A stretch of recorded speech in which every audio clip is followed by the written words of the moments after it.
ans de prison. Châtiment, les juges militants arrêtés par le FBI, ça c'est une autre nouvelle. Arrestation de juge. Donc, Kash Patel qui a arrêté cette semaine 2 juges, des juges militants, on en a parlé dans le web journal la semaine dernière, Rétribution, des juges militants qui protégeaient des migrants illégaux.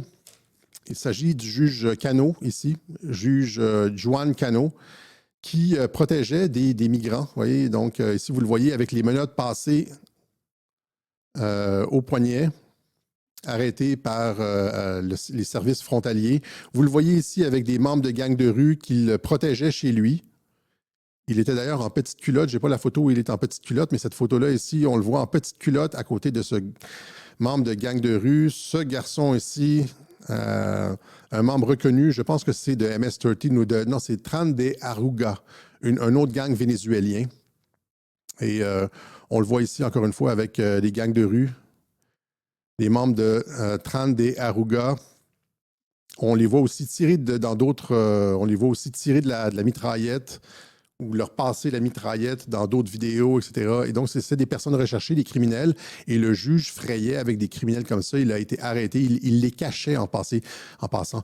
J'ai de la misère avec mes mots aujourd'hui. Lui et sa femme cachaient des criminels de ce membre de gang de rue très violent, Tran de Aruga.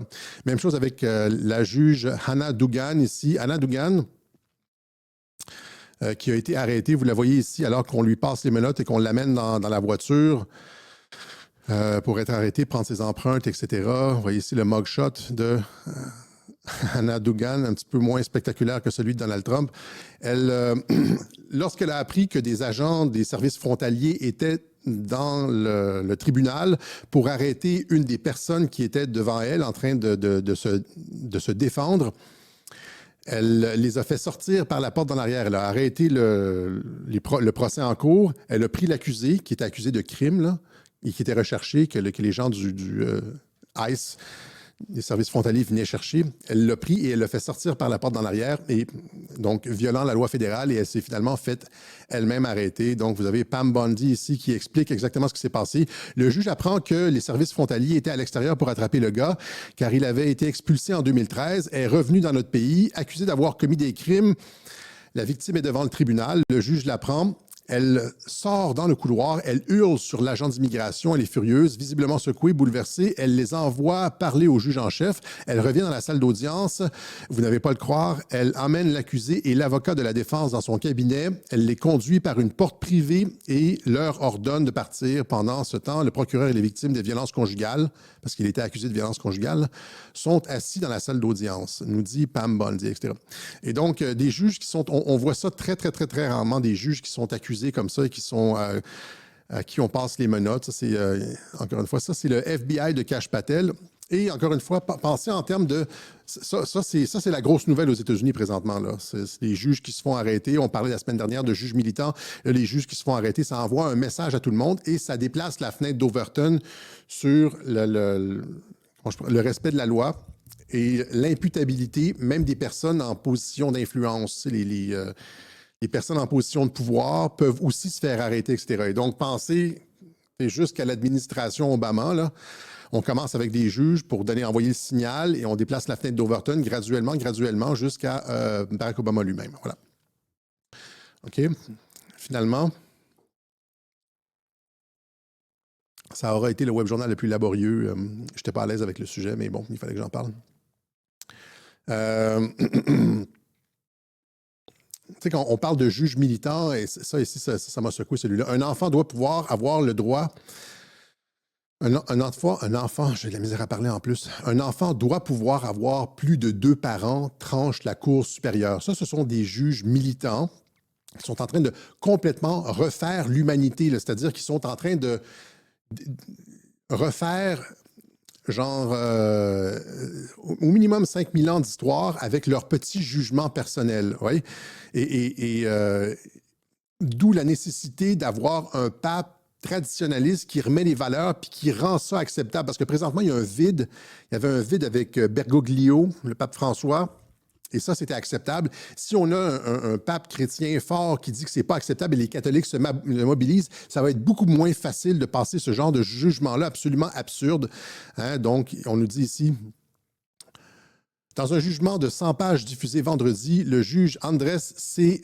Garin, on se demande si ce n'est pas lui-même un militant LGBTQ, là, accorde 12 mois au gouvernement du Québec pour qu'il prépare et adopte un régime de filiation qui ne comporte pas la limite de 2 liens de filiation. Alors lui, ce juge-là a décidé qu'on changeait complètement toute la culture de la civilisation occidentale, en tout cas au moins au Canada, au Québec, en disant qu'on peut avoir plus que 2 parents. La filiation, c'est pas juste 2 parents. Vous comprenez? Il a décidé ça lui-même, là, genre un lundi matin. Qui, à ses yeux, est inconstitutionnel. C'est inconstitutionnel de limiter à 2 parents, qu'un enfant peut juste avoir 2 parents. Imaginez ça, comment ça fonctionne dans la tête de ces gens-là. Et là, après ça, on nous dit, puis là, c'est les cas, il y a d'abord un trio amoureux formé d'un couple hétérosexuel déjà parent. Ça, c'est les 2 cas qui ont motivé son jugement, là. Un trio amoureux. Un couple hétérosexuel, déjà parent. La femme du couple tombe amoureuse d'une autre femme. Et un trio amoureux se constitue alors. La dernière venue souhaite être enceinte, l'homme la féconde et tous forment une famille.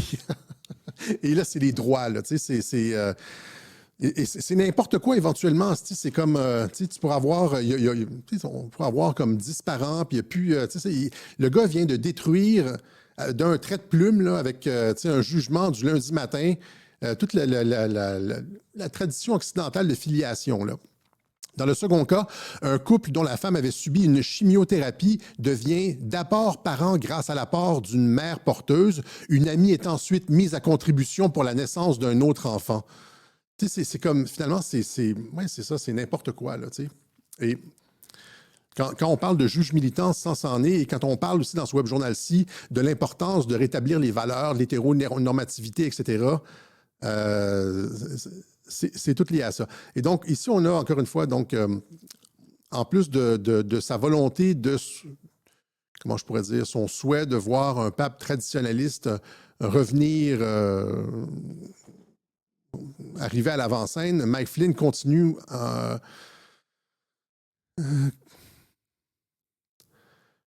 taper sur le clou de la trahison. On en parlait encore une fois dans le dernier web journal. Comey le savait, Brennan le savait, Clapper le savait, Barack Obama le savait, Joe Biden le savait, Susan Rice le savait, Sally Yates le savait, McCabe le savait, etc. Ils ont tous menti et ont tous été engagés dans une conspiration pour miner la présidence de Donald Trump, d'un président en fonction des États-Unis. Et là, demande des arrestations, etc. Il parle aussi, il nous donne un autre... à part le cardinal Sarah, un autre cardinal traditionnaliste qui parle de l'immigration de masse et de l'invasion islamique de l'Europe. Mike Flynn qui retweet ça, etc.